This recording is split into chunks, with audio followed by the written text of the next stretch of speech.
Several top diplomats have paid tribute to the slain Russian opposition leader Boris Nemtsov. The ambassadors of the EU and several European countries visited the spot in Moscow where the Kremlin critic was gunned down on February the 27th last year as he walked home with his girlfriend from a restaurant. The EU's envoy to Russia told reporters investigators must find and punish Nemtsov's killers.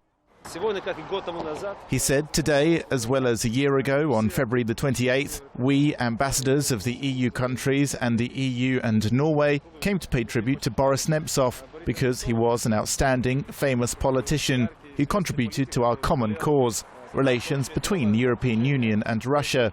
His brutal murder shocked all of us, and of course today we all come together to pay tribute to him and at the same time to pay attention to the importance of prosecuting those who masterminded and executed this crime.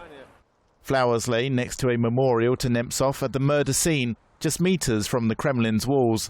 It's a shrine the authorities have repeatedly tried to destroy, but Sweden's ambassador to Russia says the Kremlin critic's legacy must never be forgotten.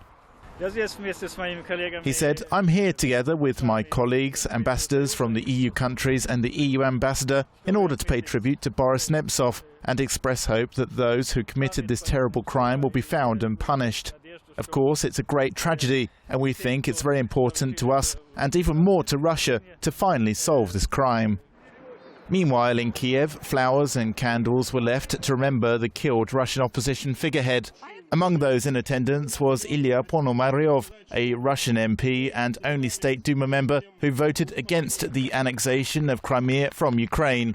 He said, "Even when Boris had power, he never stole anything. His hands were clean, and nobody blamed him for corruption or abuse of power. He always did what he thought and did what he believed in." Nemtsov had been preparing a report to expose Russia's military invasion of eastern Ukraine at the time of his murder. 5 Chechen men were charged with the assassination, although critics say the accused have been framed.